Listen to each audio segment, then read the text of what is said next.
Ask a truly wealthy person how they made their fortune, and they will almost never say they were chasing money. They will talk about a problem they became obsessed with solving, a business they could not stop improving, an idea they believed in long before anyone paid them for it. Meanwhile, walk through any city, and you will find people working themselves into exhaustion, changing jobs every year for a slightly bigger paycheck, chasing every rumor of easy income, and somehow ending up no further ahead than when they started. This is one of the strangest patterns in the entire world of wealth. The people who end up with the most money are rarely the ones who spent their lives directly pursuing it, and the people who pursue it hardest, with the most visible urgency, often end up with the least. There is a reason for this, and it has nothing to do with luck, and nothing to do with some mystical secret withheld from ordinary people. It has to do with a fundamental misunderstanding of what money actually is, and what it takes to attract something that, by its very nature, moves away from anyone who reaches for it directly. Money, at its core, is not a goal. It is a signal, a form of feedback that tells a person how much value they have created for someone else. A paycheck exists because an employer values the work enough to exchange money for it. Revenue exists because customers value a product enough to hand over their own money in return. When someone chases money directly, they are chasing the feedback itself while ignoring the thing that generates it. This is a bit like an athlete obsessing over the scoreboard instead of the fundamentals of the game.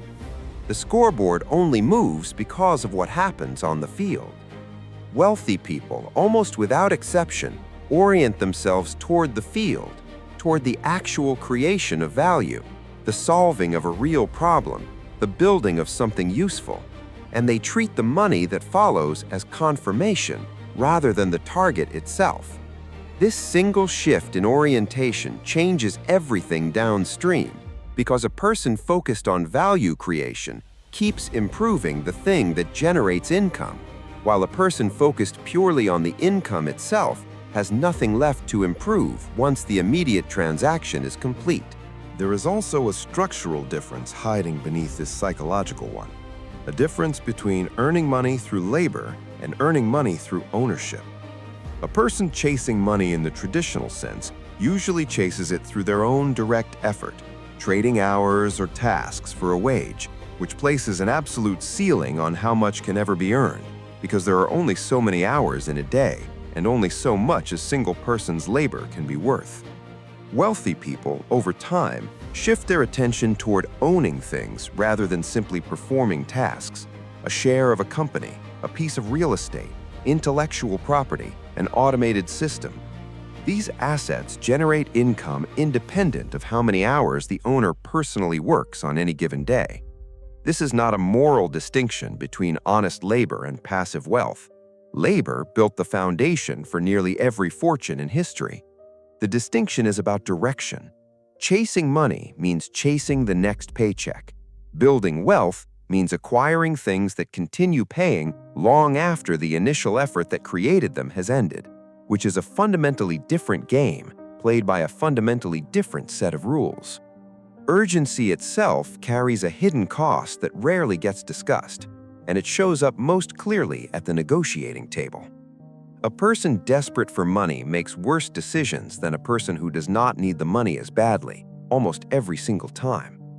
Desperation narrows options, shortens patience, and pushes people to accept the first offer instead of waiting for a better one. This shows up in job offers accepted too quickly out of fear, business deals signed under pressure, and investments made in a hurry because the fear of missing out overwhelms careful judgment. The wealthy, by contrast, often operate from a position where they genuinely do not need any single deal to work out, and that position of not needing the outcome paradoxically produces better outcomes. Other people can sense desperation, consciously or not, and desperation invites worse terms. This is why so many people who are chasing money hardest end up accepting the least favorable versions of every opportunity that crosses their path, while people who appear almost indifferent to the outcome often walk away with the better end of the deal, not because they are smarter, but because their urgency was never in the room to be exploited. Wealthy investors and business owners rarely chase guaranteed income. They chase asymmetry, situations where the potential upside vastly outweighs the potential downside, even if the odds of success are far from certain. A person chasing money in the conventional sense usually gravitates toward the safest-looking path to a paycheck because certainty feels comforting when survival feels tied to the outcome. But certainty and magnitude tend to move in opposite directions. The safest jobs rarely produce extraordinary wealth, precisely because their safety has already been priced into the modest reward they offer. Extraordinary outcomes tend to live inside uncertainty, inside ventures that could fail entirely, but if they succeed, pay out disproportionately to the risk taken. This is not recklessness. Skilled wealth builders manage this asymmetry carefully, limiting how much they can lose on any single bet while leaving the upside completely uncapped. It is the opposite of chasing a guaranteed paycheck. It is placing several calculated bets where the worst outcome is survivable and the best outcome changes everything. A structure that a person fixated on immediate, certain income will almost never choose, because it requires tolerating a level of uncertainty that direct money-chasing instincts are specifically designed to avoid. None of this works without time, and this is where the gap between chasing and building becomes almost impossible to close through effort alone. A person chasing money wants the reward now, this month, this year, and structures their decisions around whatever produces the fastest visible return. But the mechanisms that build serious wealth, compounding investment returns, a growing business reputation, an appreciating asset, all require years, sometimes decades, before their true magnitude becomes visible. Early on, the growth curve of compounding looks almost flat, unimpressive, barely worth the patience it demands. This is precisely the period where money chasers abandon the process, convinced it is not working, and jump towards something that promises faster results. Wealthy individuals almost universally describe a stretch of years where very little seemed to be happening, where the growth was invisible to everyone except the person patient enough to keep going. The reward for that patience arrives disproportionately late and disproportionately large, which means the entire strategy depends on surviving a long, unglamorous middle stretch that offers no proof of its own eventual payoff until it is nearly finished. There is a subtler trap inside the act of chasing money, one that has nothing to do with numbers and everything to do with whose definition of success is actually being pursued. Many people chasing money are not chasing a specific financial goal at all.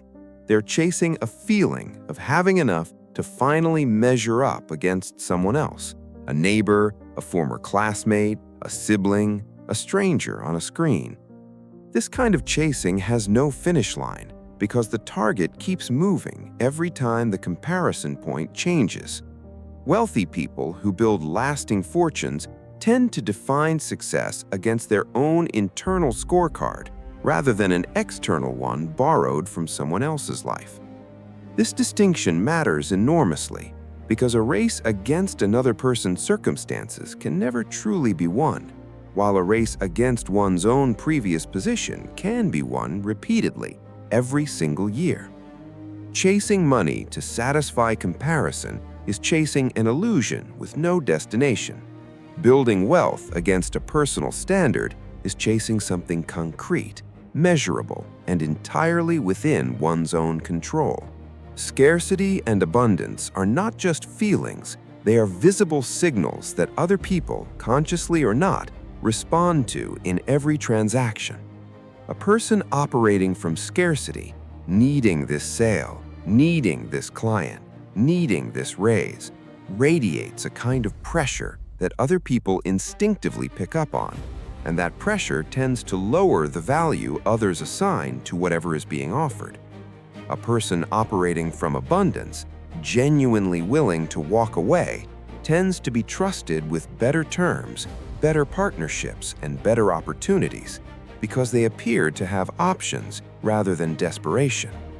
This is one of the more uncomfortable truths about wealth building. The less a person appears to need the money in any given moment, the more favorably the market tends to treat them. This is not fairness. It is simply how negotiation and trust operate among human beings. Chasing money broadcasts need. Building wealth, especially once a financial cushion exists, allows a person to negotiate from a position where every deal is optional. And optionality, more than any specific skill, is what consistently produces better financial outcomes over time. Beneath all the psychology and structure sits the actual engine that produces fortunes in the first place, solving real problems for real people better than anyone else is currently solving them. Every enduring business, every valuable skill, every successful product traces back to some form of genuine value delivered to someone who needed it. The steel that built railroads solved a transportation problem. The software that automates a tedious task solves a productivity problem. Money is simply the receipt handed over in exchange for that solved problem, which means chasing the receipt while ignoring the problem is backward. Wealthy people tend to become obsessive, almost single-minded about the problem itself, refining a product, mastering a craft, deepening an expertise, and the money arrives almost as an afterthought, proportional to how well that problem gets solved and how many people it gets solved for. This is why the most reliable path to wealth has never actually been about finding money. It has been about finding a problem worth solving and becoming the best available option for solving it, at which point the money follows almost automatically, without needing to be chased at all. Wealthy people are also, almost without exception, more obsessed with what they could lose than with what they might gain. This runs directly against the popular image of the aggressive risk-taker, chasing every opportunity, but the truth is closer to the opposite. Before considering any potential reward, disciplined wealth builders ask what the downside looks like if things go wrong, and they structure their decisions so that downside remains survivable no matter what happens. This habit, sometimes called maintaining a margin of safety, means never betting so much on any single outcome that a failure becomes catastrophic. A person chasing money urgently tends to skip this step entirely, focused only on the size of the potential win, which is exactly how fortunes get wiped out in a single bad decision. The wealthy play a longer game precisely because they protect their ability to keep playing. Chasing money aggressively without regard for downside eventually produces a loss large enough to erase years of progress in a single event, while managing risk carefully allows compounding to continue uninterrupted, which, given enough time, matters more than any single spectacular win ever could. Underneath every strategy and habit described so far sits the actual destination that wealthy people are quietly chasing, even if they rarely say it directly: freedom. Not the freedom to buy anything without limit, but the freedom to spend time exactly as they choose, to walk away from situations that no longer serve them, to make decisions without financial fear dictating the terms. Money, in this framing, was never the destination at all. It was always the tool, the mechanism by which freedom becomes possible. A person who understands this distinction stops evaluating decisions by how much money they produce and starts evaluating them by how much freedom they eventually purchase. This reframing changes everything about how wealth gets pursued, because freedom cannot be chased directly through frantic effort the way a paycheck can. Freedom is built patiently through ownership, through skill, through decisions that trade short-term comfort for long-term independence. And the money that accumulates along the way is simply evidence that the real goal, autonomy over one's own time and choices, is quietly being achieved. The people who never seem to be chasing money are usually the ones who figured out, sometimes without ever articulating it, that money only moves toward value, patience, and calm decision-making, and moves away from urgency, comparison, and fear. It is one of the few forces in life that behaves almost exactly like a nervous animal. Approach it directly and it retreats. Build something worth its attention and it eventually comes to you on its own. This is not a comforting platitude meant to make struggle feel noble. It is closer to a mechanical description of how value, trust, and compounding actually operate in the real world. The fortune was never in the chase. It was always waiting quietly on the other side of the work nobody was chasing anything for in the first place.